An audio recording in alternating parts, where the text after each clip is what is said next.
E se o Brasil rompesse laços com os Estados Unidos? Uma decisão com consequências inimagináveis. Daniel Lopes, no Flow Podcast, explora esse cenário explosivo e revela um possível caminho para a luz. Uma análise geopolítica imperdível no Arquivo Cast. Eu tô achando que ele tá a fim de quebrar o Brasil. Entendeu? Mas será que isso é capaz de quebrar o Brasil? Essa pergunta é boa. Porque assim, o Lula, ele não parece estar querendo dar nenhum passo para trás, né? Na verdade, ele está sinalizando o contrário, está sinalizando ali, pô, que ninguém manda aqui e tudo mais. Soberania e tal. Nesse sentido, eu concordo, assim, a princípio ninguém devia poder mandar aqui mesmo, tirando nós, com as merda que a gente faz aí, né, meu irmão? Faz um monte de merda, mas é a gente fazendo, né? Ninguém fazendo por nós. E por outro lado, calma aí, tinha Puta, esqueci. Fugiu? Não, é que você tava falando que ninguém tá querendo recuar. Parece que ninguém vai recuar. Ninguém tá querendo recuar mesmo. Então, mas tinha um outro. Apesar de que o Trump sempre às vezes dá uma recuadinha no chicken out, né? Mas assim, nós não estamos querendo. Lembrei. Nós não estamos parecendo muito que vamos recuar, ou pelo menos assim como o Estado, né? O governo. Parece que não. Parece que não. E assim, essas taxações ao Brasil, tirando... a gente está falando majoritariamente de commodity. Sim. Né? Tirando, sei lá, Embraer, que tinha uns acordos para vender uns aviões para lá. Pega pesado para eles. Mas a gente provavelmente encontrará novos mercados. Assim. A gente pode, se essa taxa se realizar, a gente pode ter ali um momento de uma galera ir para o espaço mesmo, assim, pode ter uma galera que vai quebrar, né, provavelmente. Primeiro impacto, né? Mas em algum momento a gente se reorganiza. Sim. Né? Tem uma saída aí. Quebrar o Brasil... Tem uma saída. Eu não sei se ele consegue. É mais difícil. É mais difícil. Mas, por exemplo, o cenário do Brasil quebrar... A gente tem, por exemplo, 3 cenários. Tem um cenário de risco mínimo do Brasil quebrar, um cenário de risco moderado e um cenário preocupante. No cenário preocupante, o Brasil os americanos iam insistir nessas taxas, o Brasil ia deixar de exportar para os Estados Unidos e ia exportar para os seus amigos dos BRICS, principalmente a China. E se, porventura, num pior cenário total, o Brasil for retirado do SWIFT, que é o sistema de pagamento internacional, e o Brasil tiver com dificuldade de contrair empréstimo internacional, ficar isolado... Caso a OTAN e a Europa, a União Europeia, também imponham tarifas sobre o Brasil, o que não está descartado, o Mark Rutte, que é o secretário-geral da OTAN, ele falou isso na mesma época que o Trump falou. Porque o que o Trump falou um tempo atrás, antes de chegar a essa ideia da tarifa? Ele falou, olha, os 3 vilões que estão patrocinando a Rússia na guerra na Ucrânia são China, Índia e Brasil. Aí eu falei, pô, mas por quê? O que eu tô fazendo? Ele falou, são os 3 que compram petróleo e diesel russo. Mas a Europa também compra... Com certeza. O problema é que o Brasil, cara, depois de 2022, quando começou a guerra na Ucrânia, ele se tornou o maior consumidor de diesel da Rússia. Então os caras estão olhando quem mais compra. A gente é um dos que mais compra. Aí o canhão virou para cima da gente. Entendi. Aí eles falaram, vocês estão financiando. Parem de mandar comprar esse material da Rússia porque vocês estão financiando a guerra. Se continuar, a gente vai botar tarifas... Aí o Senado americano, na pessoa de um cara loucaço, Lindsey Graham, ele falou, nós estamos com um projeto de 500% de tarifa em quem comprar material da Rússia. Esse é maluco. Esse é malucaço. Mas é poderoso pra caramba. Ele tá em vários comitês e tal, comitê comercial, comitê de inteligência, é veterano. E ele disse, esse Lindsey Graham, que o Trump gostou do projeto e falou que vai assinar se chegar na mão dele. Você fala, pô, mas não é fixo 500%. Ele falou que é de 0 a 500. Então o Trump pode escolher 2 ou 499, né? Então, isso aí seria preocupante pra caraca, né? Então, essa galera que tá nesse grupinho, Índia, China e Brasil, a gente pode desviar as nossas exportações para eles. Só que aí o que acontece? Se eles desligarem o SWIFT e talvez até desligarem o GPS, que ainda tem essa questão, a China ia oferecer esse serviço para a gente. E isso já meio que está acontecendo, porque ontem chegou o Union Pay ao Brasil, que é o sistema chinês de pagamento. Quando eu olhei, você viu isso? Não vi. Foi ontem. Vinculado a uma fintech nacional que vai oferecer esse serviço. E eles estão programando para até o final do ano já ter serviço de cartão de crédito. Porque o que acontece na Rússia, por exemplo, e aí em vez da gente ir no caminho Colômbia, se for para a Rússia, Visa e Mastercard não funciona mais aqui. E aí como é que fica? Aí vem o CIPS, que é um sistema chinês, e mais o UnionPay para fazer esse pagamento. Só que aí o que acontece? A gente fica na mão da China, meu irmão. A China está com alguns problemas, porque o crescimento chinês está abaixo do esperado, tem algumas questões internas também complicadas. Então, se a gente ficar dependendo da China e a China meio que der uma pipocada, a gente vai pro saco junto. Então, esse é o cenário do Brasil dar uma quebrada. A gente teria que se desligar completamente dos Estados Unidos, o que tudo aqui que a gente está falando é muito improvável, a chance é mínima, mas se você me perguntasse, Daniel, qual seria o cenário pior podrão que poderia dar uma quebrada? É esse cenário da gente ser desligado do comércio internacional, substituir o nosso sistema de pagamento pelo sistema chinês e a China ter alguma dificuldade econômica e uma crise lá resvalar numa crise aqui. Seria essa a dificuldade. Mas lembrando, é um cenário altamente improvável. O mais provável é que seja um cenário, uma crise mais light e daqui para frente, quem sabe, se os Estados Unidos conseguiram chegar a um acordo comercial até com a China, pode chegar com o Brasil também. Né? Então pode ser que haja um meio termo. Essa é a esperança. Mas eu acho muito prudente, às vezes, a gente viver um lema que é espere o melhor, mas prepare-se para o pior, né? Para você não ser pego de surpresa. Você não vai ficar igual maluco, mas você pode, cara, se acontecer, eu tenho um planinho já. Não vou botar dinheiro nisso nem nada, mas já pensei sobre isso. Eu acho que vale a pena pensar nesse momento. Agora, se a gente tiver outros fatores, né?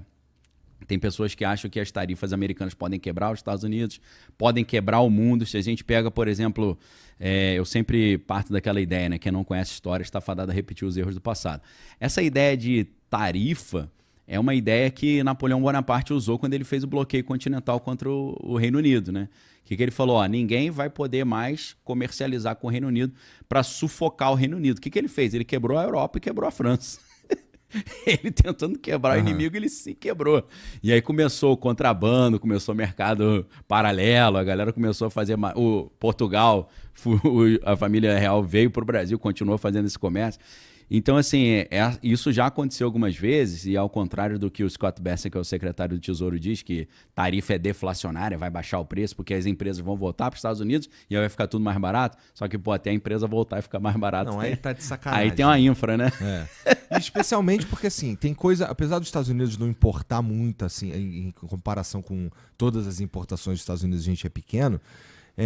A gente exporta para eles uns itens que são os americanos estão acostumados já, tipo café e laranja. Exato. Né? Que são coisas assim, café e laranja. O que os caras tomam no café da manhã?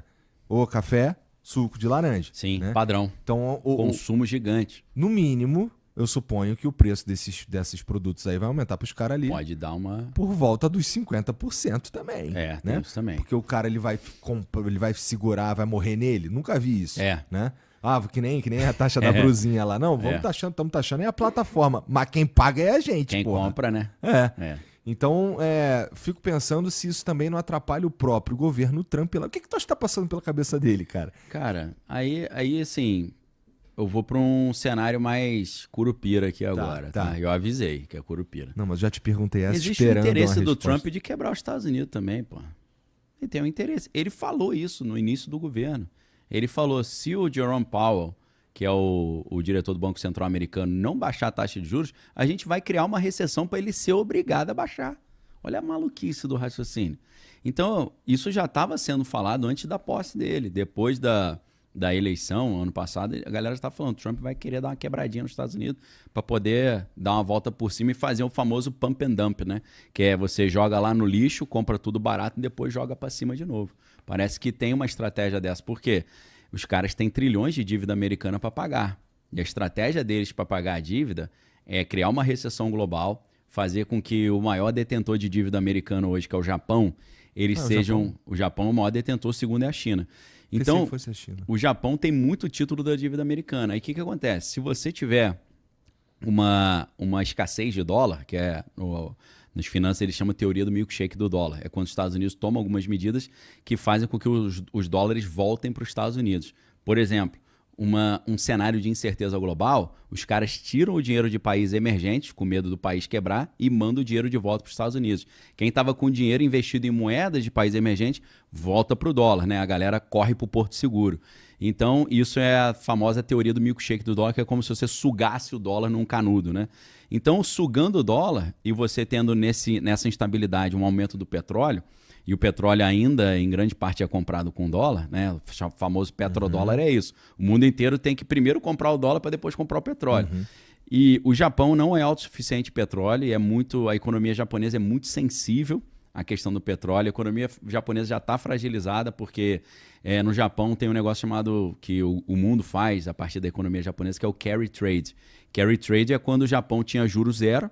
Aí o que o malandro fazia? Pegava dinheiro emprestado. O cara pegava 1 milhão lá, ia devolver depois de 10 anos o mesmo 1 milhão, só que ele pegava 1 milhão e aplicava em países emergentes que estava dando 15% de juros. Pô. O Brasil está com 10,5%, está com 15%, não, agora é 10%, né, se não estou enganado. Então, só que isso só dá certo quando os juros ficam baixos no Japão. Se você pega uma fortuna no Japão achando que vai devolver igual e ele sobe os juros, aí essa carta, essa House of Cards aí desmorona, essa casa das cartas aí vem baixo. O Japão está começando a subir juros, meu irmão. Isso já gera uma maluquice nesse sistema financeiro, porque tem trilhões de dólares envolvidos nesse carry trade. Mas se o petróleo sobe, aí o que o Japão vai fazer? Cara, vai ter que caçar mais dólar para comprar mais petróleo para pagar mais caro. E se não tiver dólar, meu irmão? Se os Estados Unidos tiverem chupado o dólar todo, eles vão ter que vender os títulos da dívida para transformar em dólar para poder comprar petróleo. Então, é uma estratégia maquiavélica de quebrar o mundo, mas fazer com que os Estados Unidos consigam reaver ou retomar o controle sobre a sua própria dívida.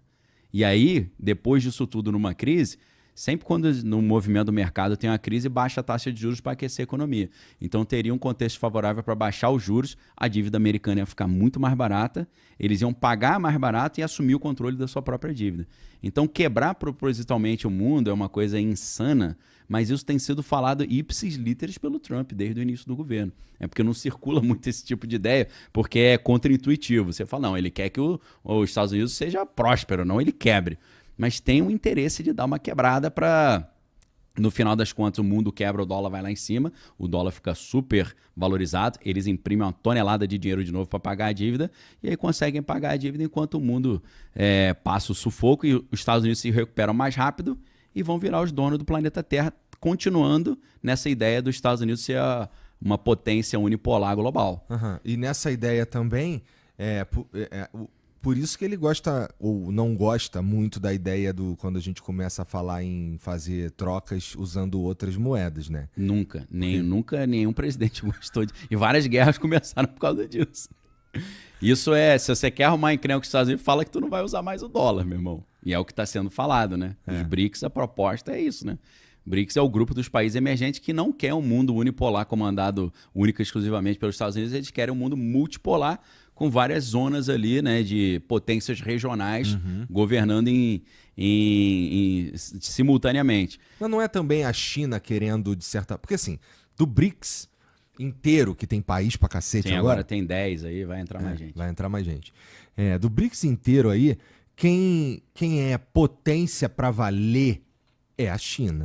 A Rússia com potência bélica, mas está enrolada com a guerra tá lá na Ucrânia. tá lá com a Índia tem a sua expressão também, né? Mas a China é um outro patamar. A China é o grande oponente agora. Até do ponto de vista cultural, é o arqui-inimigo. A China tem milhares de anos de sociedade, né? É um país que funciona meio que, se depender, não sei, posso estar falando merda aqui, mas parece que se você tem um negócio e ele dá certo na China, você nem precisa que dê certo em outro lugar mesmo, não. Né? Você já tem 1,5 bilhão de clientes pois ali, né?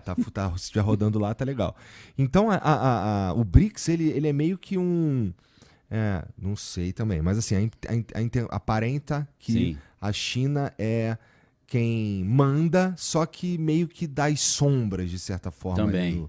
No BRICS, assim, nas malandragens. Os caras contratam uns capanga para fazer o serviço. Estão jogando um jogo ali, né?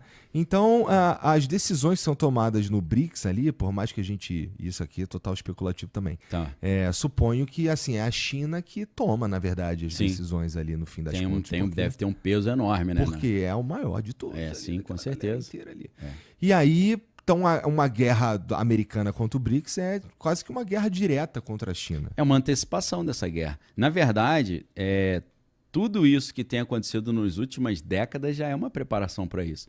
Porque esses planos geopolíticos, assim, para você programar uma guerra com a China, impedir a China de ser a nova potência global, conforme um grande investidor como Ray Dalio profetiza isso, no livro Princípios para uma Ordem Mundial em Transformação, que é um tijolo, mas tem um videozinho legal, né, um resumo. Qual é o racional? O racional é o seguinte: para a gente impedir a China de ser uma potência global, racional do Pentágono, né, dos planos lá da cúpula americana, a gente tem que, antes de eu brigar com a China, eu tenho que tirar de cena a Rússia e depois eu tiro de cena os amigos do Oriente Médio. Eu preciso tirar a Rússia e o Irã de cena, para depois os Estados Unidos partirem para cima da Rússia da China, e a China não tenha nenhum amigo para ajudar.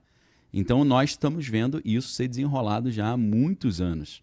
Porque essa guerra que está tendo entre Ucrânia e Rússia, na verdade, os primeiros momentos disso é em 2003, ela se esquenta em 2013 com o movimento da Praça Maidan, o Euromaidan, que a galera começou a reclamar contra o presidente, falando... Porque o que estava acontecendo é o seguinte: um presidente amigo da Rússia ganhava, os Estados Unidos derrubavam o cara. Aí o amigo dos Estados Unidos estava no poder, a Rússia derrubava o cara. Aí ficava essa dança das cadeiras, né? Teve uma hora que aí o angu azedou, virou um conflito. E acontece isso agora. Então, o que a gente está vendo acontecer na Rússia, principalmente de 2013 para cá, já é a preparação de envolver a Rússia num atoleiro para tirar os caras de cena. O cara chegar e falar: pô, China, tô enroladaço aqui na Ucrânia, não vou poder te ajudar agora não, meu irmão. E aí agora é a fase 2. A fase 2 é tirar o Irã. Então, devagarinho, depois do 7 de outubro, a gente vai vendo esse novo mapa do Oriente Médio sendo formado. Então, eu acho que a etapa 1 já rolou, ou tá rolando ainda.